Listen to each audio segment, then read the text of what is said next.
बिस्मिल्लाहिर्रहमानिर्रहीम। अस्सलाम वालेकुम नाज़रीन, आप देख रहे हैं आवाज़। मैं हूँ barrister Ehtesham Amiruddin. Pakistan peoples party के चेयरमैन बिलावल भुट्टो ज़रदारी साहब ने आज मीडिया से बात करते हुए कहा कि पाकिस्तान पीपल्स पार्टी की सेंट्रल एग्जीक्यूटिव कमेटी ने यह फैसला कर लिया है कि इस हुकूमत के खिलाफ मुहिम चलाएंगे, मार्च करेंगे, हुकूमत का खात्मा करेंगे।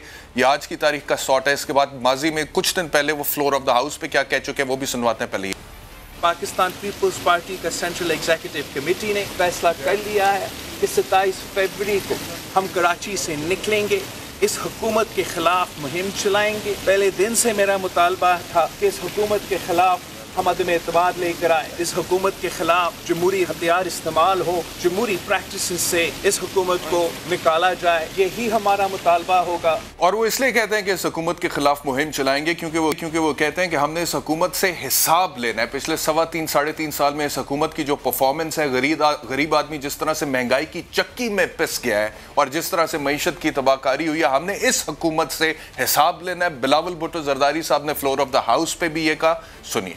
आम आदमी, सफेद पोश, मेहनत कश, किसान, नौजवान, बुजुर्ग, तुलबा सारे के सारे तैयार है। 27 फरवरी पे हम कराची से निकलेंगे, यहाँ पहुंचेंगे। जनाब स्पीकर, आपसे हिसाब लेंगे, इनसे हिसाब लेंगे, बस बहुत हो गया। तो पाकिस्तान के अवाम के बिहाफ पे हिसाब लेने वाले बिलावल भुट्टो ज़रदारी ये भी कह चुके हैं वफाकी हुकूमत के वजीर खजाना शौकत तरीन को कि हमें कराची में आपका घर का एड्रेस भी पता है और आप वहां बाहर निकल के लोगों से पूछें उनकी क्या हालत है, और अगर आप नहीं पूछेंगे तो हम लोगों को लेकर आपके एड्रेस पर आएंगे और आपको बताएंगे कि लोगों की क्या हालत है इस दौरे हुकूमत। तो समझ में नहीं आ रहा कि इतना शोर क्यों हो रहा है, ये महंगाई और टैक्सेस का तूफान के बाद क्यों हो रहा है। जनाब स्पीकर साहब, हम आपका कराची का एड्रेस जानते हैं, हम आपसे रिक्वेस्ट करते हैं कि उसी कराची के शहरों में आप घूम फिरे, आवाम से पूछे कि मुआशी हालात कैसे हैं, वो क्यों शोर मचा रहे हैं। अगर आप ये कदम नहीं उठा सकते हैं तो जैसे मैंने कहा, हम आपका एड्रेस जानते हैं, हम खुद पहुंचेंगे, कराची के अवाम लेकर आएंगे और आपको सुनाएंगे कि मुईशत के हालात ऐसे कैसे हैं। मैं बिलावल भुट्टो ज़रदारी साहब के इस जज्बे को सराहता हूँ कि वो वफाकी हुकूमत से हिसाब लेना चाहते हैं, वज़ीर ख़जाना का एड्रेस जानते हैं। उन्होंने कहते हैं कि हम आपके घर के बाहर पहुँचेंगे और लोगों को लेकर आएंगे और मुहिम चलाएंगे इस हुकूमत के ख़िलाफ़, क्योंकि हम अवाम दोस्त पार्टी हैं। लेकिन ये जो अवाम दोस्त पार्टी पाकिस्तान की सिंध में पिछले 13 साल से इक़्तिदार में है, इनके दौरे हुकूमत में हमारे सूबा सिंध की क्या हालत है, सिंधियों की क्या हालत है, एक छोटा सा खाका आज मैंने आपके सामने पेश करना है। सबसे पहले आपको दिखाता हूँ कि सिंध में एम्बुलेंस ना मिलने की वजह से गरीब आदमी गधा गाड़ी पे, रेडी पे किस तरह से अपने मरीजों को रख कर लेकर जाता है। तो इन लोगों ने भी हिसाब लेना है कि क्यों एम्बुलेंस अवेलेबल नहीं है, जबकि लिखा हुआ है आइन के अंदर कि एम्बुलेंस अवेलेबल होनी चाहिए। राइट टू लाइफ जो है वो होना चाहिए और उसका मतलब यह है कि एक रीजनेबल लाइफस्टाइल हेल्थ की फैसिलिटीज देना is the job of the government of the day. तो क्यों एम्बुलेंस नहीं है, इसका हिसाब देना है बिलावल भुट्टो ज़रदारी साहब ने, उनकी पार्टी ने, सीएम सिंध ने। दूसरा जो हिसाब देना है, बच्चों की तिब्बी इमदाद के लिए अस्पतालों में डॉक्टर्स मौजूद नहीं होते, बच्चे वहां पे बीमार अस्पताल के बिस्तरों पर पड़े होते हैं और डॉक्टर्स नहीं होते हैं, इसका भी हिसाब। बिलावल साहब, एक वाकया ठट्टा में कुछ अर्सा पहले हुआ था जहां पे 7 मासूम बच्चे नहर में गिरकर हलाक हो गए थे और फिर उनकी जब लाशें निकाली गई, उनको किसी तरह से हॉस्पिटल में लेकर आए तो 2 बच्चों की सांसें अभी तक चल रही थी और उनके वालिदैन ने अस्पताल के अमले से रिक्वेस्ट की, इल्तिजा की कि आप किसी तरह इनको बचाएं, लेकिन वहां पर भी डॉक्टर्स अवेलेबल नहीं थे, जिसकी वजह से उन दोनों की सांसें भी रुक गई। और जब 7 की लाशों को वापस घर लेकर जाना था तो आपकी सिंध गवर्नमेंट के हॉस्पिटल में यह कहा गया कि एम्बुलेंस मौजूद नहीं है। तो एक मिनी ट्रक पर 7 मासूम बच्चों की लाशों को रखकर वापस घर पहुंचाया गया था, तभी हिसाब। फिर मैं पंजाब के हवाले से भी ये बात करता रहा हूँ। इवन मियां शहबाज शरीफ साहब के दौर में यहां पर सरकारी अस्पतालों की सीढ़ियों पर माओ ने बच्चे पैदा किए। And Sindh is no different, बल्कि ज्यादा बदतर सूरत हाल है सिंध की, बहुत ज्यादा बदतर सूरत हाल है। वहां पर गंद में, सड़क पर हमने ये देखा है कि माओ ने बच्चे पैदा किए हैं, डिलीवरी केसेस हो रहे हैं on the roads of Sindh. अब ये जो मंजर आप लोगों ने देखा है, ये जो माँ रोड पर, सड़क पर, और वो भी गंद था जहाँ पर बच्चे को जन्म दे रही थी, ये बच्चा ये पाकिस्तान का बच्चा है, ये शहरी है पाकिस्तान का, इसका कुछ राइट है, ये रियासत की रिट को मानता है, ये आपकी हुकूमत को मानता है, ये मानता है कि जिस सूबे में मैं पैदा हो रहा हूँ उस सूबे की जो पार्टी है वो जो इक़्तिदार में है वो पाकिस्तान पीपल्स पार्टी है। मेरे वज़ीर आला का नाम मुराद अली शाह है और उनके जो लीडर्स हैं वो बिलावल भुट्टो ज़रदारी और आसिफ अली ज़रदारी साहब हैं। ये आपकी रियासत की रिट को, आपकी हुकूमत की रिट को मानता है, आपके थानों को मानता है, आपके पटवार खानों को मानता है, आपके महकमों को मानता है। अगर ये कोई गलत काम करेगा आप इसको पकड़ेंगे, इसको सजा देंगे, ये राइट आपके पास है, ये अथॉरिटी आपके पास है, but on the basis of the condition कि आप इसको भी एक अच्छा लाइफस्टाइल देंगे। This is a social contract between a citizen and the state, the government. ये सिटीजन का भी हक है कि आपने उसको बुनियादी हकूक देने, लेकिन अगर हुकूमत इस तरह से लोगों की, औरतों को सड़कों पर बच्चे पैदा करने के लिए छोड़ेगी तो फिर हम कहते हैं कि हमारे मुल्क में कोई मार्क ज़करबर्ग नहीं निकलता। हिंदुस्तान को देखो, वहां पे गूगल का जो सीईओ है वो भी हिंदुस्तानी है, वहां पे फलानी कंपनी मल्टीनेशनल का वो भी हिंदुस्तान। पाकिस्तान में टैलेंट, ये टैलेंट ऐसे निकलता है। अगर सड़कों पर बच्चे पैदा होंगे तो फिर कैसे पाकिस्तान में टैलेंट निकलेगा? लाड़काना में एड्स के मरीज जो बच्चे थे उनका भी कुछ हिसाब बाकी है पाकिस्तान पीपल्स पार्टी की गवर्नमेंट से, वो भी देखिए। और फिर थर में ग़िज़ाई किल्लत की वजह से जो बच्चे मरे थे उनको रोटी देना, उनको खाना देना, उनको भूख की वजह से मौत के मुंह में जाने से रोकना भी सिंध गवर्नमेंट की जिम्मेदारी थी जो आपकी पार्टी की थी बिलावल भुट्टो ज़रदारी साहब, उसका भी कुछ हिसाब बाकी है। फिर इस मुल्क का शहर कराची जो पाकिस्तान की रीढ़ की हड्डी की मानंद और जिसके हवाले से हम ये कहते हैं it is the backbone of this country और बहुत ज़्यादा रेवेन्यू जनरेट करता है और कराची वाले इस बात पर फ़ख्र भी करते हैं और हमें भी फ़ख्र है कि कराची एक ऐसा शहर है जिसका पूरी दुनिया में नाम है। लेकिन यही शहर जब एक बारिश होती है तो इसकी क्या हालत होती है, यहाँ पे किस तरह सीवरेज से गटर का पानी उबल कर बाहर आता है, लोगों की जिंदगी तबाह बर्बाद हो जाती है, इकोनॉमी का पहिया जैम हो जाता है, लोगों के घरों में पानी घुसता है कि इलेक्ट्रिक के खंभों में किस तरह से वहां पर करंट आता है, FIRs नहीं हो पाती हैं, सुप्रीम कोर्ट को ज्यूरिसडिक्शन लेनी पड़ती है, नालों के हवाले से सुप्रीम कोर्ट को ज्यूरिसडिक्शन लेनी पड़ती है, गैर कानूनी तामीरात के हवाले से सुप्रीम कोर्ट को ज्यूरिसडिक्शन लेनी पड़ती है। बिल्कुल कानून को नजरअंदाज करके आप छोटी छोटी बिल्डिंग्स खड़ी कर देते हैं और हाई राइज बिल्डिंग्स भी खड़ी कर देते हैं, वहां पे भी सुप्रीम कोर्ट को ज्यूरिसडिक्शन लेनी पड़ती है। और जो तगड़ा है वो शाहरुख जतोई की तरह किसी घर को भी निजी अस्पताल डिक्लेयर करके वहां पे अपना लाइफ इंप्रिजनमेंट का सेंटेंस गुजारता है। उस हवाले से भी कुछ हिसाब बाकी है। लेकिन कराची की क्या सूरत हाल होती रही आपके दौरे हुकूमत में, बिलावल भुट्टो ज़रदारी साहब, इसका भी हिसाब दे दे प्लीज।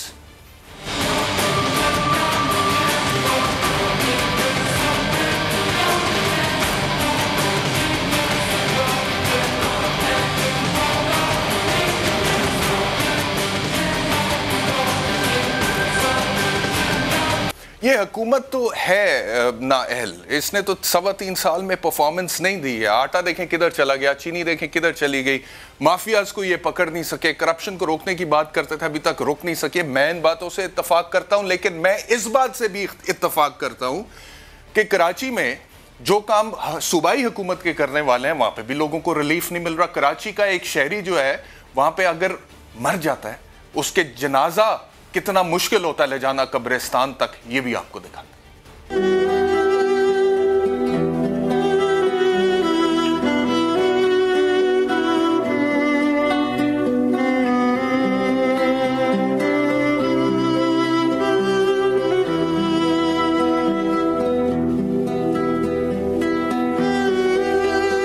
गटर के पानी से बचकर जनाजों को कंधा देना पड़ता है कराची शहर में। और ये वो सिटी है which is the cosmopolitan city और यहाँ पे कई कौमियतें रहती हैं और पाकिस्तान का वो शहर है जो which is the hub of the economy, जहाँ पे मल्टीनेशनल कंपनीज के हेड ऑफिसेज हैं।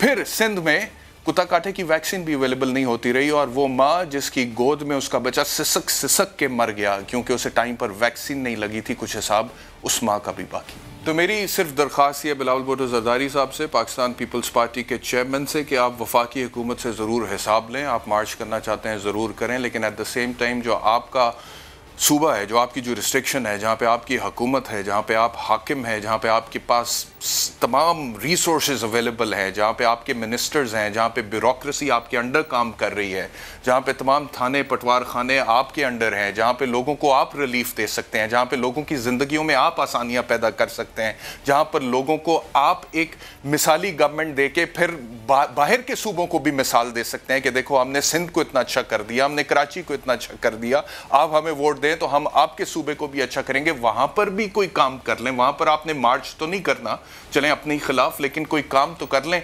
और अगर जब हम बात करते हैं तो फिर मीडिया के हवाले से बिलावल भुट्टो जरदारी साहब का एक shot which is very unbecoming of Bilawal Bhutto Zardari, क्या कहा था?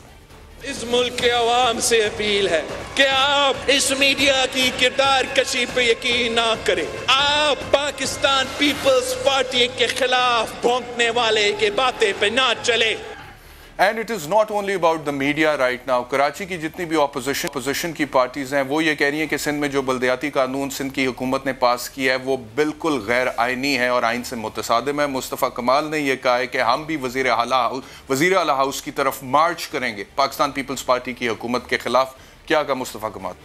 हमने आवाज लगाई है कराची के लोगों को कि 30 जनवरी को दोपहर 3 बजे तिब्बत सेंटर पर जमा हो जाओ। और हम चूंकि वजीर आला को आवाज दूर से नहीं जाती तो तिब्बत सेंटर भी दूर है, तो हम वहां से सब लोग जब जमा हो जाएंगे हम वहां से वजीर आला हाउस पे जाएंगे अमन के साथ अपनी आवाज सुनाने, अपनी फरियाद सुनाने। शायद वहां से उसको आवाज जाए। और हमें किसी ने रोकने की कोशिश की इस जमहूरी अमल में तो हालात की जिम्मेदारी की संगीनी की जिम्मेदारी उस रोकने वाले पर होगी। तो बिलावल साहब की पार्टी ये कह रही है कि हम कराची से इस्लामाबाद की तरफ मार्च करेंगे और कराची वाले ये कह रहे हैं कि हम कराची में होते हुए वजीर आला हाउस की तरफ मार्च करेंगे क्योंकि यहाँ का जो तर्ज हुकूमत है वो हमें वारा नहीं खाता और अपोजिशन मुत्तहिद होती नजर आ रही है। It is not only about Pakistan Sarzameen party and Mustafa कमाल। जमात इस्लामी पिछले 13 दिन से 19 दिन से वहाँ पर धरना दे रही है। MQM जो है वो अपोजिशन इस हवाले से एहतजाज कर रही है। PTI उनकी हिमायत का ऐलान कर रही है और मुस्तफ़ा कमाल ने तो यहाँ तक कहा है कि अगर जमात इस्लामी के झंडे तले बैठ के भी हमें इस हुकूमत के खिलाफ एहतजाज करना पड़ा तो करेंगे। मेरे यहाँ पे आने का मकसद, मेरे साथियों के आने का मकसद आपको इस बात का बताना है कि आप अकेले नहीं हैं। आप हमें रात के 2 बजे आवाज लगाएंगे और हम रोजाना आपके लिए आने के लिए तैयार हैं। यहाँ पर हम आपके साथ यहाँ पर बैठने के लिए तैयार हैं। ये काला कानून किसी हाल में मंजूर नहीं है, नहीं होगा मंजूर। और फिर वफाकी वजीर खजाना शौकत तरीन को तो Bilawal Bhutto Zardari on the floor of the house ही कह रहे थे कि हमें आपका एड्रेस मालूम है, आपके घर तक पहुंचेंगे, लोगों को लेकर आएंगे, बताएंगे मईशत की क्या सूरत हाल है। लेकिन जब वहां की ऑपोजिशन यानी कि सिंध की ऑपोजिशन सिंध की हुकूमत से बिलावल भुट्टो जरदारी से एहतजाज करती है, उनके कुछ रिजर्वेशन तहफ़्फ़ुज़ात हैं, तो सईद गनी साहब ये कहते हैं कि सारी जिंदगी एहतजाज करते रहो, कानून तो नहीं। जो MQM जमात इस्लामी और PTI का वावेला हो रहा है बल्दियाती कानून के हवाले से, वो सिवाय उस खौफ के कुछ नहीं है जो उन्हें आने वाले बल्दियाती इंतखाबात में इबरतनाक शिकस्त की सूरत में नजर आ रहा है। और फिर लिसानियत और फसाद पैदा करने के ताने दिए जाते हैं। और जो कह रहे हैं कि ये काला कानून है उनका मुंह काला हो जाएंगे इंशाअल्लाह ताला।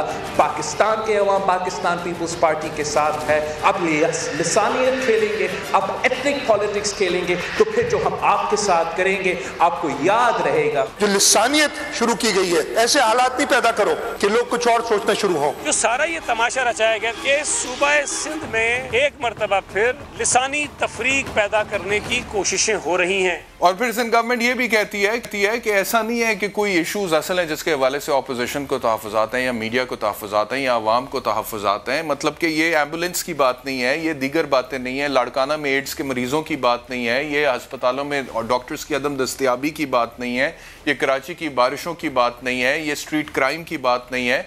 ये बात ये है कि ये लोग पॉलिटिकली रेलिवेंट होना चाहते हैं। ये क्या कहा मुर्तज़ा आप? मैं कराची वालों को यही बताना चाहूँगा कि सारी जो धरना की सियासत चल रही है ये कमबैक की कोशिश है। सारी ये जो एफर्ट्स की जा रही हैं वो इसीलिए हैं कि किसी तरीके से कराची में कमबैक हो जाए। मैं समझता हूँ कराची वालों के सामने ये चीज़ अब आया हो चुकी है कि जो कमबैक वाले हैं वो माजी में कम कर चुके हैं और कराची वालों ने उनको बैक भेजा था। अब कराची वाले नए ऑप्शन की तरफ देख रहे हैं, पाकिस्तान पीपल्स पार्टी की तरफ देख रहे हैं। सिंध में जो अपोजिशन पार्टीज़ हैं वो इस वक्त सिंध हुकूमत के ख़िलाफ़ क्यों एहतजाज कर रही हैं, इस पर बात करने के लिए मुझे ज्वाइन किया मुस्तफ़ा कमाल साहब ने। आप पाकिस्तान सरज़मीन पार्टी के बहुत शुक्रिया। मुस्तफ़ा कमाल साहब, मुझे ज्वाइन करने के लिए ये बताइएगा कि आपने ये जो कहा कि हम वज़ीर आला हाउस तक मार्च करेंगे और अगर किसी ने हमें रोका तो फिर हम बताएंगे और अवाम की ताकत से जवाब देंगे, तो आप क्यों मार्च कर रहे हैं? वो तो कहते हैं कि हम वफाक के खिलाफ इस्लामाबाद तक मार्च करेंगे, हम लॉन्ग मार्च करेंगे, वफाकी हुकूमत को घर भेजेंगे, और आप वहाँ पर बैठे कह रहे हैं कि हम सिंध हुकूमत के खिलाफ मार्च करेंगे और अब बहुत हो गई, सिंध को अपनी जागीर समझ लिया पाकिस्तान पीपल्स पार्टी ने। तो क्या ऐसा है जो पाकिस्तान पीपल्स पार्टी के साथ आपको मसला है? क्या किया पाकिस्तान पीपल्स पार्टी ने?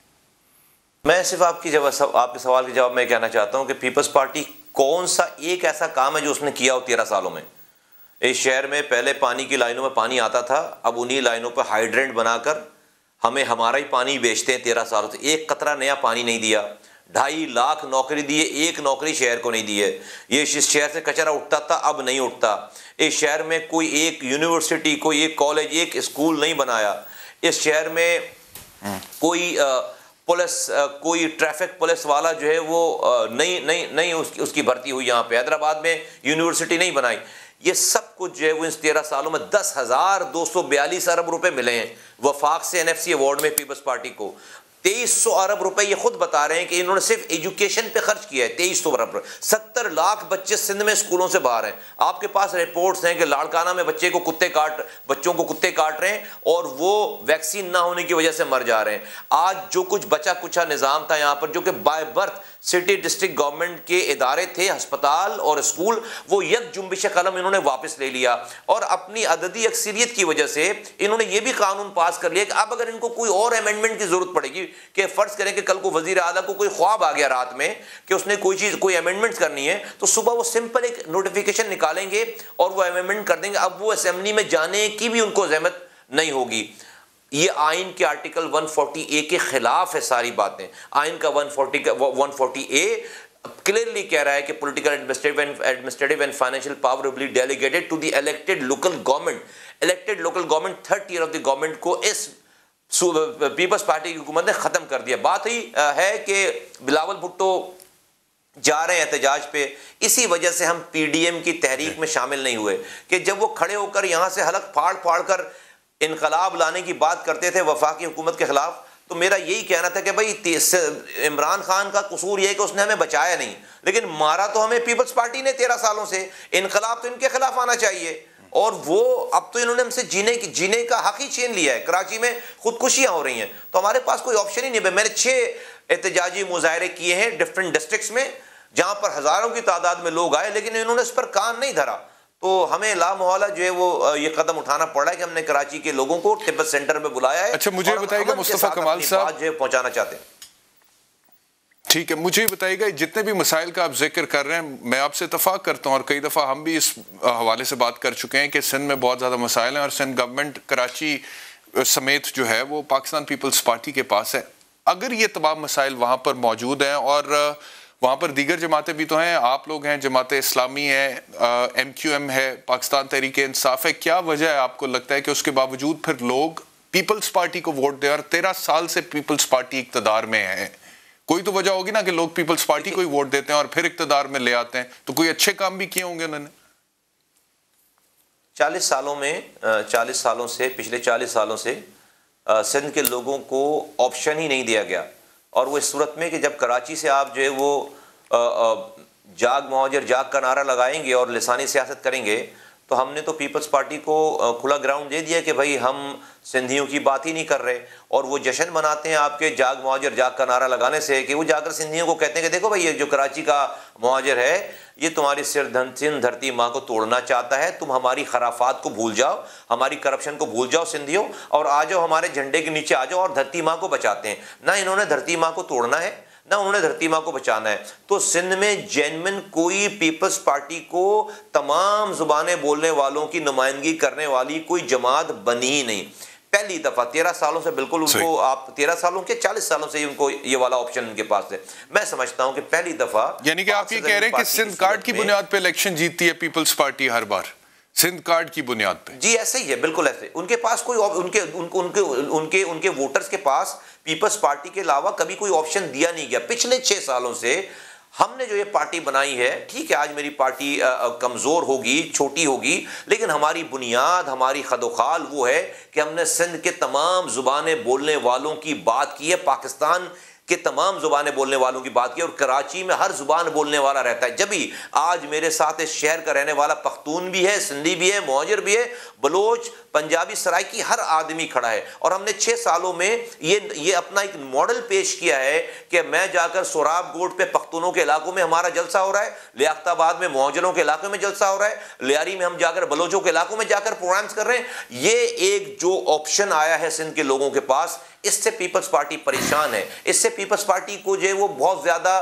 तकलीफ है। जब भी वो अब हमें उल्टी सीधी बातों पर उतर आए हैं सारी चीजों पे, तो हमेशा ये हुआ है कि जब जब कोई आवाज उठी है, यहां पर वायलेंस करा दिया गया है, यहां पर नस्ली फसादात करा दिए गए। पहली दफा पीपल्स पार्टी ये काम नहीं करा पा रही, क्योंकि हमने सारी कौमियतों को एक जगह जमा किया है अल्हम्दुलिल्लाह। ये बताइएगा कि ये जो बल्दियाती कानून पास हुआ है सिंध असेंबली में, जिसके खिलाफ एहतजाज करिए जमात इस्लामी भी और अपोजिशन की तमाम जमातें सिंध की, आपने भी कहा कि हम उसे ज्वाइन करेंगे, और अगर जमात इस्लामी के झंडे तले भी हमें बैठना पड़ा हमारे वर्कर्स को, तो हम जाकर बैठेंगे। तो ये बताइएगा कि अगर वो तो कह रहे हैं कि सारी जिंदगी भी आप एहतजाज करते रहे तो हम इस कानून को वापस नहीं लेंगे, अगर सिंध गवर्नमेंट इस कानून को वापस नहीं लेती है और इसी कानून के तहत इलेक्शंस का नफाज कराती है, तो आप लोग इलेक्शंस का बॉयकॉट करेंगे या हिस्सा लेंगे इसी कानून के तहत इलेक्शंस? जी बिल्कुल। जब जब जालिम जो है ना इसी तरह हक को हमेशा पहले इग्नोर करता है, वो समझता है कि जो है वो इग्नोर करके वो लोगों के हौसले पस्त कर देगा। बेसिकली अंदर से वो परेशान होता है। पीपल्स पार्टी को पता है कि उसने गलत काम किया है, गलत काम कर रहे हैं। आज से पहले उनको ये काम उससे पहले भी इन्होंने किया 2013 में। 80% इख्तियारात तो उस वक्त लिए गए, लेकिन उस वक्त उनको मज़े लगे हुए थे। एमक्यूएम उनके साथ हुकूमत में थी और उनका गवर्नर बैठा था और एक रहमान मलिक की कॉल पर अल्ताफ हुसैन डील होते थे। तो 80% इख्तियारात लिए गए। चूंकि एमक्यूएम की यहाँ पर जो है वो इजारादारी थी, उन्होंने किसी को आवाज़ नहीं उठाने दिया और आराम से 80% इख्तियारात लेकर तमाम इख्तियारात वसाइल ले लिए। इनको सिर्फ गवर्नर दे दी। 2016 तक इनका गवर्नर बैठा रहा है। 2013 में उन्होंने इख्तियारात दिए पीपल्स पार्टी ने, और 2014 नवंबर तक एमक्यूएम के मिनिस्टर्स रहे। वो पार्टी जो कि शहर बंद कराने वाली पार्टी मशहूर थी, वो पार्टी जो कि हड़तालें करने वाली पार्टी मशहूर थी, उसने एक हड़ताल की कॉल एक दफा शहर पे एक पत्थर भी नहीं मारा। तो इनको वो आदत पड़ी हुई थी रहमान मलिक की कॉल से डील करने की। पहली दफा पीपल्स पार्टी को जेन्युइन किस्म की आवाजों का सामना करना पड़ रहा है। मैं ये समझता हूं कि बिल्कुल इनको ये इख्तियारात और वसाइल ये वाले नहीं, 2013 वाले भी नल एंड वॉइड होंगे और 2001 का बल्दियाती इख्तियार चाहिए शहर को, क्योंकि ये शहर अगर ना किए उन्होंने तो क्या करेंगे आप? वो नहीं करते हैं, वो तो कहते हैं सारी जिंदगी एहतजाज करें, हम कानून वापस नहीं लेंगे। हम सारी जिंदगी लगाने के लिए तैयार हैं, हम अपनी जानें देने के लिए तैयार हैं, क्योंकि अगर ये कानून रहा तो फिर हमें जिंदा रहना ही नहीं है। हमें इस तरह एक एक करके खुदकुशी नहीं करनी नौजवानों को, फिर हम जो है वो इज्तिमाई तौर पर पीपल्स पार्टी की गोलियों से मार दिए जाएं। हम अपनी जानें देंगे लेकिन हम पीछे नहीं हटेंगे। अच्छा मुस्तफ़ा कमाल साहब, ये बताएगा, आपका मैं एक शॉर्ट सुन रहा था जिसमें आपने कहा कि अगर ये सूबाई हुकूमत शहरी हुकूमत के मामलात में मुदाखलत कर सकती है तो फिर हम भी एक्सपेक्ट करेंगे कि वफाकी हुकूमत आकर सूबाई हुकूमत के मामलात में मुदाखलत करे। आप कोई गवर्नर राज की तरफ इशारा दे रहे थे, आप समझते हैं कि इस तरह की कोई बात हो सकती है, होनी चाहिए वहां पर? मैं किसी गवर्नर राज की तरफ इशारा नहीं दे रहा था। वजीर आला assembly floor of the house पे खड़े होकर ये कह रहे हैं कि हम जो है तुम अकलियत में हो, तुम्हारी तादाद कम है। शहर के लोगों को कह रहे हैं हम फैसले करेंगे तुम्हारी गलियों के, और कोई कहीं से भी आके फैसले करेगा। ये कराची जो है वो सिंध का हिस्सा है। तो फिर इस बात पे मैं कह रहा हूं कि भाई अगर तुम ये कह रहे हो कि कराची सिंध का हिस्सा है और तुम मेरी गली के आकर फैसले करोगे कि तुम अभी इस वक्त जो है वो बहुत बड़े तुरम खान बने हुए हो, तो फिर ये सूबा सिंध भी वफाक का हिस्सा है। फिर वफाक भी जो है वो सूबे वफाक में भी इस्लामाबाद से बैठकर सूबे के फैसले करे। फिर जो 10,242 अरब रुपए तुम्हें नहीं, लेकिन उसका भी मोडस ऑपरेंडाई भी होगा ना, उसका कोई मोडस ऑपरेंडाई भी होगा ना कि वफाकी हुकूमत अगर आप एक्सपेक्ट करते हैं कि वहां से मुदाखलत करे बैठकर, और ये ग्रीन लाइन मंसूबा भी वो लेकर आए और पीटीआई वाले ये कहते हैं कि हम कराची के लिए काम करना चाहते हैं। वो एक अलहदा बहस है कि कितने कामयाब हुए और वो उन्होंने बहुत ज्यादा ऐलानात भी किए कितने अरब कराची पे हम लगाएंगे, लेकिन कितना काम प्रैक्टिकली हुआ ये अभी तक सामने नहीं आया। लेकिन क्या मोडस ऑपरेंड व्हेन यू से कि वफाकी हुकूमत भी मुदाखलत कर सकती है, कैसे आईनी तरीका? तो फिर गवर्नर राज ही है वहां पे। देखिए नहीं, आप मेरी बात को, मैं जो जिस तनाजुर में बात कर रहा हूं, देखिए सूबाई हुकूमत किस मोडस ऑपरेंडाई के तहत गली कूचों के फैसले कर रही है कि वजीर आला गटर लाइनों का भी इंचार्ज है, कानून पास कर दिया ना उन्होंने सूबाई असेंबली में।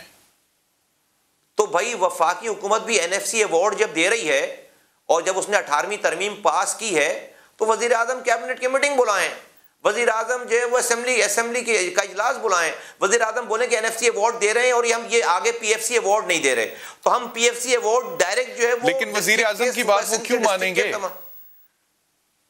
वजीर आजम अगर वफाक में इस हवाले से मीटिंग बुला भी लें तो अब वजीर आजम की डायरेक्शन मुराद अली शाह क्यों मानेंगे? वो तो वो करेंगे जो बिलावल भुट्टो जरदारी कहेंगे, जो आसिफ अली जरदारी कहेंगे। वफाक से एनएफसी अवार्ड में जो सारा पैसा आ रहा है ये वफाक से आ रहा है एनएफसी अवार्ड में, तो वफाक ये कह सकती है ना भाई कि भाई वफाक ये एनएफसी अवार्ड है, आप आगे सूबे के लोगों, एक वजीर आला को पार्क करने के लिए पैसे नहीं दे रहे, अगर वो नीचे प्रोविंशियल फाइनेंस कमीशन जिसका कानून बना हुआ है अगर वो नहीं दे रहा तो सिंध के लोगों के डिस्ट्रिक्ट्स को वफाक डायरेक्ट पीएफसी अवार्ड वहां से दे, जिस डिविजिबल पूल आप 56% डिविजिबल पूल आपका बढ़ जाता है, उस 56% में से सूबे का वजीर आला नीचे पे टिकल डाउन नहीं कर रहा, तो टिकल डाउन नहीं कर रहा तो भाई हम कहां जाएंगे फिर? भाई वफाक किसी मर्ज का इलाज है या नहीं है? हम फिर कहां जाएंगे? फिर कल को जब यहां पर कोई, लेकिन उसका फिर तरीकाकार यही है जो मैं आपसे बात कर रहा हूं।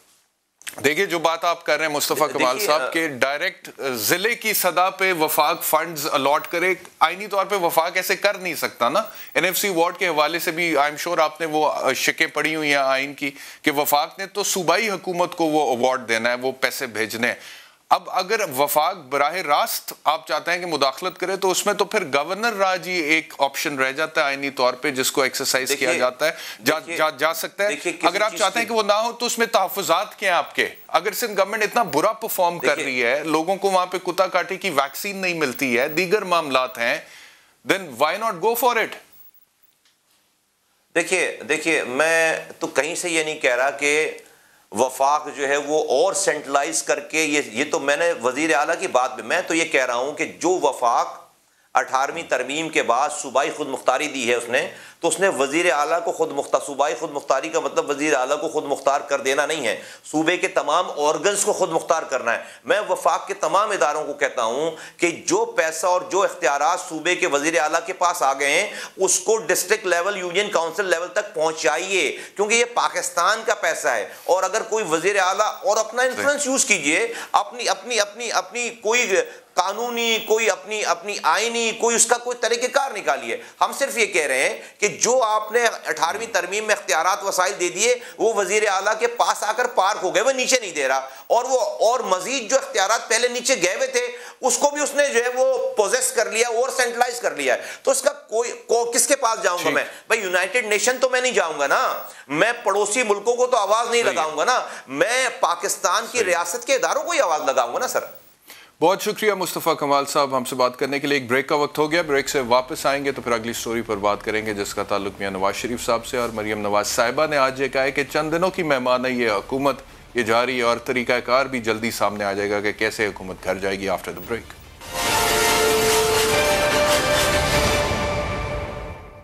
Welcome back to Awaz. अब बात करते हैं, मरियम नवाज साहिबा ने आज फरमाया कि ये हुकूमत चंद दिन की मेहमान है, सुन लीजिए। इनका जो अंजाम है वो बहुत करीब है और मेरा ख्याल है कि पाकिस्तान के अवाम को इस नालायकी, बेहिसी, नाअहली से जितनी जल्दी निजात दिलाई जाए उतना पाकिस्तान के हक में अच्छा है। मेरा ये ख्याल है कि जो मैं इनके हालात देख रही हूँ, मुझे ये महीनों और हफ्तों की नहीं, चंद दिनों की बात नजर आ रही है। चंद दिनों की बात लग रही है मरियम नवाज साहिबा को इस हुकूमत का घर जाना। और राना सनाउल्लाह साहब तो ये भी कह रहे हैं कि इस हुकूमत के अपने जो मेंबरान हैं वो हमसे राब्ते कर रहे हैं और कहते हैं हमें पाकिस्तान मुस्लिम लीग नवाज की टिकट न भी दें तो हम इनको छोड़ने के लिए तैयार हैं। क्या इत्तेहादियों से आपने नो कॉन्फिडेंस का डिस्कस किया कि नो कॉन्फिडेंस लाएं, तो उसके ऊपर उन्होंने हाँ या ना की, उसके ऊपर तजब्जुब है? बिल्कुल, वो कहते हैं कि जी आप सही कह रहे हैं, अगर हमने बर वक्त फैसला ना किया तो जो जूतियाँ वहाँ में इनको पड़नी है वो हमें भी पड़ेंगी। हम ये चाहते हैं कि जितनी जल्द जो है वो इनसे जो है वो करारा कर लें तो उसी में हमारी बेहतरी है, वरना हमारी सियासत जो है वो ख़त्म हो जाएगी।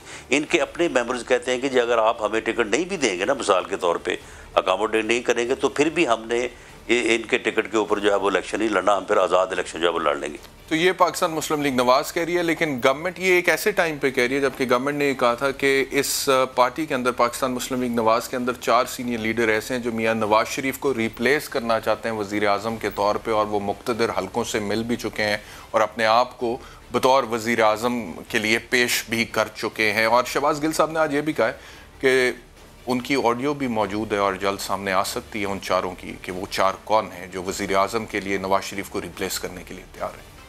ये जो 4 का ट्राइका है, एक सहाफ़ी साहब पीछे आके बैठे हैं, उनके ये इल्म में है, उन्होंने मेरे से कल ही शेयर की थी, इनकी भी ऑडियो आ रही है। अभी इधर बैठे हैं वो सहाफ़ी साहब इस कमरे में, उन्होंने मेरे से कल ही बात की थी, इनकी भी ऑडियो आ रही है। इनमें से कुछ लोगों की आपस में बात करने की कि ये फड़े गए ने और पार्टी के उत्ते टेक ओवर कर ली है। सो जैसे पहले इनकी ऑडियो आई है, इनकी एक और ऑडियो अब आपके सामने होगी और वो मेरे दोस्त पे है, सहाफ़ी पे, वो कब लाता है। अच्छा, ये इनकी भी ऑडियो आ रही है। शहबाज गिल साहब ये कह रहे हैं, अब कहाँ से आ रही है शहबाज गिल साहब भी बता सकते हैं और बताएंगे कब आ रही है, कहाँ से आ रही है, क्यों आ रही है। और मेरा ख्याल है ये ऑडियोज़ पे इतना फोकस करने की बजाय थोड़ा सा परफॉर्मेंस पे ज़रा ज़्यादा फोकस करें। गिल साहब को भी चाहिए, पाकिस्तान तहरीक इंसाफ को भी चाहिए कि परफॉर्मेंस के ऊपर ज़्यादा फोकस करें, छड़ दो ऑपोजिशन नू, लोगों ते बहुत फोकस करो। बादल मरीम नवाज ये कहती हैं कि जी ऐसी खबरें मीडिया को उलझाने के लिए फैलाई जाती हैं। बात आप ये कर रहे हैं कि नवाज शरीफ की पार्टी से कुछ 4 लोग मिले और अपने आप को उन्होंने पेश किया है। हकीकत ये नहीं है। हकीकत ये है कि आप एक सिटिंग गवर्नमेंट होते हुए आपकी कैबिनेट मीटिंग्स में, आपके जो असेंबली के सेशंस हैं उसमें आपके members, sitting members, MNAs, MPAs खड़े होकर अपनी क़यादत इमरान खान के खिलाफ, पार्टी के खिलाफ, आपकी परफॉर्मेंस के खिलाफ बात कर रहे हैं।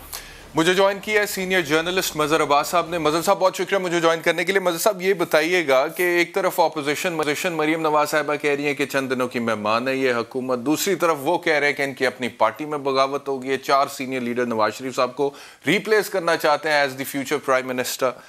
तो ये गिल साहब कह रहे हैं कि 4 लोगों की ऑडियो भी सामने आ सकती है। आपके सोर्सेस क्या कहते हैं मजहर अब्बास साहब, ऐसे कोई 4 लोग हैं और क्या उनकी ऑडियो है और क्या सामने आ जाएगी आने वाले दिनों में, आ सकती? शुक्रिया शाम, पहली मरतबा मैंने सुना है 4 की ट्राइका। जी दूसरी बात ये कि देखिए मेरा ख्याल है दोनों तरफ से गलत बयानी से काम लिया जा रहा है और पॉइंट स्कोरिंग की जा रही है। हमारी एक एडिटर होती थी रजिया भट्टी, वो हमेशा कहती थी कि पॉलिटिक्स सेल, तो जो पॉलिटिकल इश्यूज़ हैं वो हमारे यहाँ बहुत ज़्यादा अटेंशन ड्रॉ करते हैं। आप देखें कि 80-85% हमारे जो शोज़ होते हैं वो पॉलिटिक्स के गिर्द रिवॉल्व करते हैं, तो उनको कुछ ना कुछ चाहिए होता है। अब ना चंद दिन में कोई हुकूमत जा रही है और ना मुस्लिम लीग नून तकसीम हो रही है, ये तो मैं बिल्कुल आपसे कह सकता हूँ। ना चंद दिन में हुकूमत जा रही है, ना मुस्लिम लीग नून फिलहाल तकसीम हो रही है। हाँ, हो सकता है 4 लोग मेरे ऑडियो आ रही है, ऑडियो की जो रसाई है और ऑडियो जो यानी जनरली जो लोग ऑडियो रिकॉर्ड करते हैं और क्यों करते हैं ये मुझे नहीं पता, लेकिन आ सकती है, इसमें कोई भी वो नहीं है कि आ सकती है। अब वो मैनिपुलेटेड होगी या जेन्युइन होगी इसका तो मैं नहीं कह सकता, लेकिन ऑडियो वीडियो का तो ज़माना है ये। अगला इलेक्शन से पहले तो आप परेशान, लेकिन मजहर साहब सवाल ये है कि वो एक अलग बहस है कि ऑडियो रिकॉर्ड क्यों होती है और कौन करता है, लेकिन आपने कहा कि आ सकती है, यानी कि आपको लगता है कि with in Pakistan Muslim league Nawaz ऐसे लोग मौजूद हैं जो कि खुद को पेश कर रहे हैं बतौर वजीर आजम, फ्यूचर प्राइम मिनिस्टर के तौर पे? आपको लगता है कि हो सकता है कि ऐसी वीडियो? देखिए जो शहबाज गिल साहब बात करें वो क्या कर रहे हैं, उनकी आपस की गुफ्तगू, अब मुझे नहीं पता आपस की गुफ्तगू आपने कहाँ टेप कर ली, किस तरह। एक ज़माना था जब सर्विलेंस होती थी, अब ये ज़माना दूसरा हो गया, मोबाइल को हो गया है। लेकिन कौन होगा, देखिए फ़र्ज़ करें मैं पीपल्स पार्टी की मिसाल आपको दे देता हूँ। पीपल्स पार्टी में कौन आदमी होगा जो जाके फ़र्ज़ करें गवर्नमेंट से मिल लेता है, उसकी पीपल्स पार्टी में स्टैंडिंग क्या रहेगी?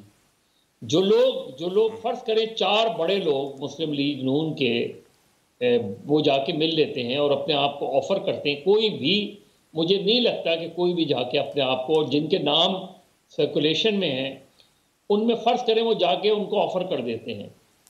जिन लोगों को वो ऑफ़र करेंगे उन्हें भी तो ये पता होगा ना कि इनकी स्टैंडिंग क्या है।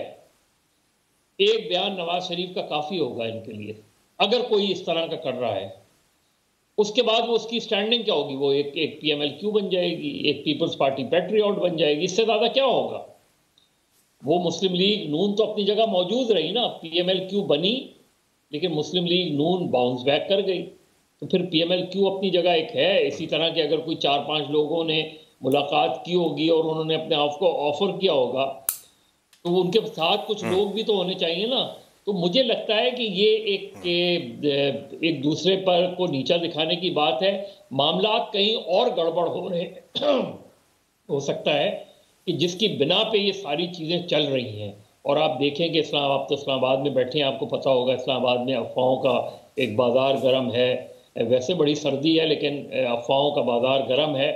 तो कहीं ना कहीं कुछ ना कुछ चीज़ें हो रही होती हैं जिसकी बिना पे ये खबरें आती हैं। कहीं ना कहीं कुछ ना कुछ। अब आप तसव्वुर करें कि DGISPR एक आके बयान देते हैं और बिल्कुल कैटेगोरिकली कहते हैं कि कोई डील नहीं हो रही, कुछ नहीं हो रहा, और फिर विफाकी वज़रा और इंतहाई अहम वज़रा ये बात कहें कि मुख्तदर हलकों से बातचीत हो रही है, तो इसके क्या माने लें? किसको आप मुस्लिम लीग नून को गलत साबित करने की कोशिश कर रहे हैं या आप किसी और को इन्वॉल्व करने की कोशिश कर रहे हैं? यानी उनकी कॉन्ट्रडिक्शन के बाद, उनके कैटेगोरिकल स्टेटमेंट के बाद अगर आके ये बात की जाती है कि जी ये लोग मिल रहे हैं, इनके नाम हैं, इनकी ऑडियो हो XYZ, किससे मिल रहे हैं? इस्टेब्लिशमेंट से। इस्टेब्लिशमेंट तो डिनाई कर रही है। तो फिर वफाकी वज़रा के बारे में क्या ओपिनियन कायम की जाए? क्या आप किसको नीचा दिखाने की कोशिश कर रहे हैं? तो ये मेरा ख्याल है उनको भी सोचना चाहिए।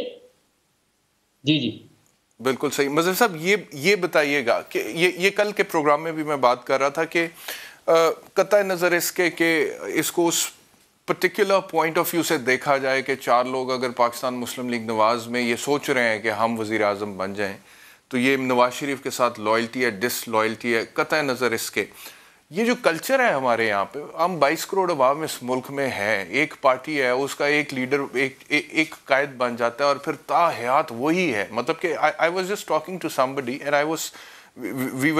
वी वर डिस्कसिंग के कितनी लिमिटेड चॉइसेस होती हैं हमारे पास कि जी अगर हमने वज़ीर आज़म या हेड ऑफ द स्टेट के हवाले से किसी के बारे में सोचना है, नवाज, शहबाज, इमरान, जरदारी या इनके बच्चे, नवाज, शहबाज, इमरान, जरदारी या इनके बच्चे, तो अगर कुछ लोगों की ख्वाहिश है और इस तरह का कोई कानून आए, जैसे अमेरिका में मिसाल के तौर पे 2 टेन्योर्स के बाद तीसरी दफ़ा कोई भी पॉलिटिशियन सदर के लिए इलेक्शन लड़ ही नहीं सकता, तो क्या इसमें कोई बहुत बुरी बात है कि ताहयात एक बंदे की बजाय आप नए लोगों को सामने लेकर आए और नई सोच सामने आए, नई क़यादत सामने आए, नई स्ट्रैटेजीज सामने आए? हो सकता है कि ये पॉलिटिक्स और इस्टेब्लिशमेंट और ये मामलात और उलझने कोई सुलझें इस तरह से, क्योंकि पुराने लोग तो फिर पुरानी चीजों पे ही कायम रहते हैं ना। इत्शाम देखें, ये चीज अपने प्रोसेस से जाएगी। आप इंडिया में देख लें ना, गांधी खत्म हो गए ना, राजीव गांधी है लेकिन कांग्रेस किधर खड़ी हुई है? तो ये खुद पीपल्स पार्टी और PMLN को सोचना चाहिए। PMLN तो बहुत ज्यादा पुरानी जमात नहीं है, PMLN तो 85 की बात की जमात है ना। वो तो जुनेजो साहब की गवर्नमेंट खत्म हुई तो उसके अंदर से फिर PMLN निकली है ना। पीपल्स पार्टी 50 साल पुरानी जमात है, 54 ईयर्स हो गए। ये इन जमातों को खुद सोचना चाहिए कि आप आज बिलावल भुट्टो हैं, पीपल्स पार्टी सुकड़ गई है सिंध तक, एक ज़माने में पीपल्स पार्टी नेशनल पार्टी होती थी। तो फैमिली पॉलिटिक्स बहुत अरसे तक सरवाइव नहीं कर सकती। इसकी सबसे बड़ी मिसाल कांग्रेस को उठा लें कि कांग्रेस आज स्ट्रगल कर रही है क्योंकि गांधी तक आपने महदूद कर दिया पार्टी को, तो उसके बाद नई उस तरह वहां तो फिर बड़े लीडर्स हैं, यहां तो फिर नई लीडरशिप कैसे उभारेंगे आप? कौन आएगा इसके बाद? एक मिसाल है मजहर साहब, आखिरी चीज पे आपका कमेंट।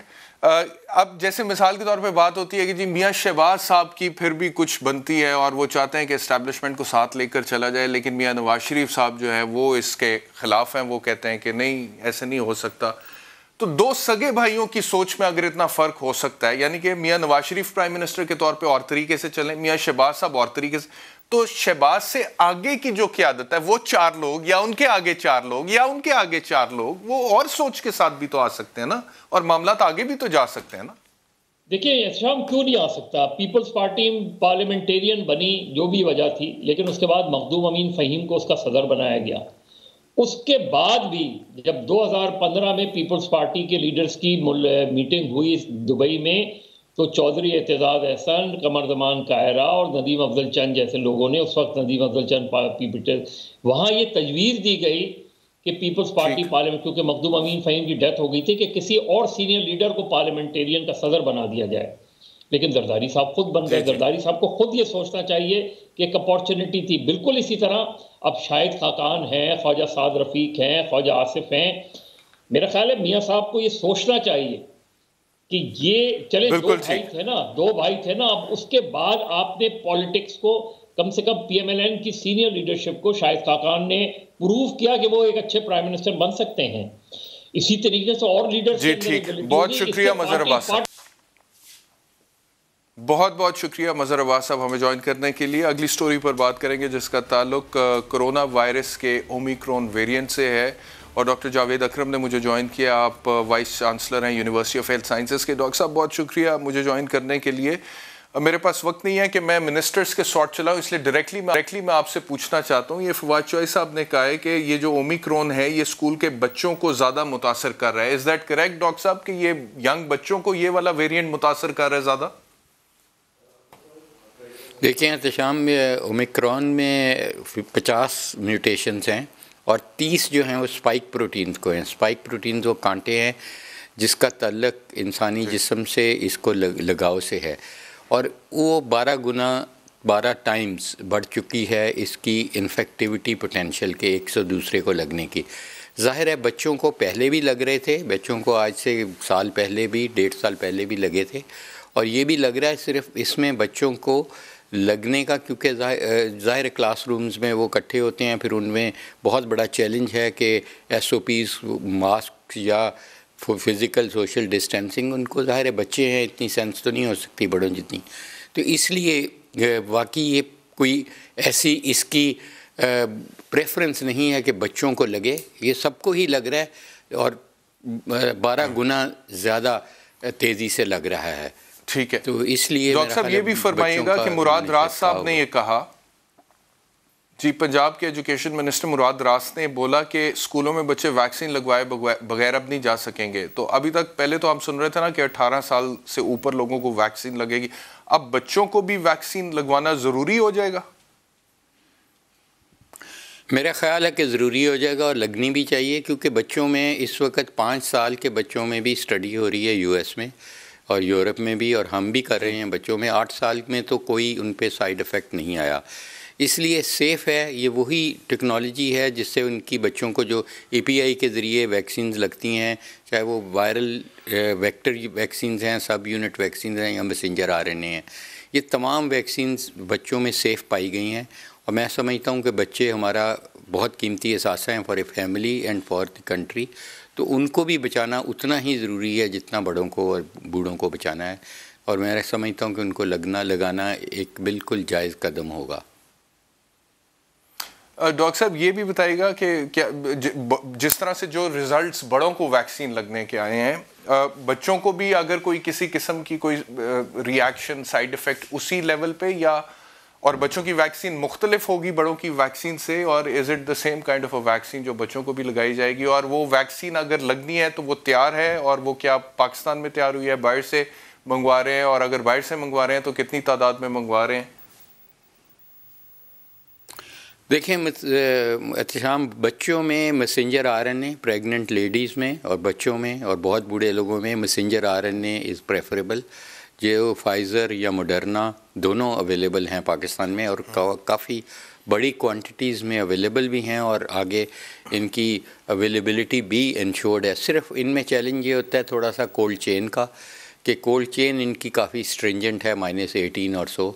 लेकिन वो भी अभी इस वक्त तो अल्हम्दुलिल्लाह ज़्यादातर मुल्क में अवेलेबल है। सिर्फ गांव में या बाकी दही इलाकों में हमें लॉजिस्टिक्स का थोड़ा सा चैलेंज होगा। बाकी मैं नहीं समझता कि बच्चों में कोई प्रॉब्लम होने लगी है इनको लगाने की, और बच्चों में एक्सेप्टेबिलिटी साइड इफेक्ट आपकी इत्तलात के मुताबिक, आपकी मालूमात के मुताबिक कितनी फीसद पाकिस्तान की आबादी वैक्सीनेटेड है? देखिए, मेरी इत्तलात के मुताबिक तकरीबन 55% वैक्सीनेटेड है, लेकिन ये फ़र्स्ट और सेकंड डोज़ मिला के है। जो फुली वैक्सीनेटेड हैं वो कोई तकरीबन 37-38% पे हम खड़े हैं। लेकिन देखें, पाकिस्तान एहतशाम फिर भी बेहतर है। अफ्रीका में सिर्फ 6% को वैक्सीनेटेड है और साइप्रस में भी इतने की हैं। इसीलिए देखें, ये ओमिक्रॉन के बाद एक और वेरिएंट आ चुका है जिसको हम डेल्टा क्रॉन कहते हैं, जिसमें डेल्टा की भी खुसूसियत है, ओमिक्रॉन की भी, और वो साइप्रस से आया। और जो पहला ओमिक्रॉन आया था ये अफ्रीका से आया था, साउथ अफ्रीका से। अफ्रीकन सब कॉन्टिनेंट में अगर आप देखें तो 6% शरह है। हम तमाम ममालिक को अपनी वैक्सीनेशन प्रोग्राम 80% को लगा के कंप्लीट करने पड़ेंगे, वरना ये वायरस म्यूटेट करती रहेगी। ओमिक्रॉन के बाद भी वेरिएंट्स आ रहे हैं, तो इसलिए इसको रुखसत तभी किया जा सकता है जब हर मुल्क, हर पॉपुलेशन, हर खिता 80% को लगाएगा। वरना अगर हम 80% को लगा भी लें तो इज़राइल ने 90 को लगा चुका है, वो भी स्ट्रगल कर रहा है, यूरोप भी, अमेरिका भी। तो इसलिए ये nobody safe unless everybody safe in Covid, ये हमें समझ लग चुकी है इसकी। बहुत बहुत शुक्रिया डॉक्टर जावेद अकरम साहब, हमें ज्वाइन के लिए। प्रोग्राम का वक्त ख़त्म हो गया। आपका बहुत शुक्रिया प्रोग्राम देखने के लिए। इंशाल्लाह कल नई स्टोरीज़ के साथ आपके साथ दोबारा मुलाकात होगी। अपना ख्याल रखिए। बैरिस्टर एहतशाम उमीरुद्दीन को इजाज़त दीजिए। अल्लाह हाफ़िज़।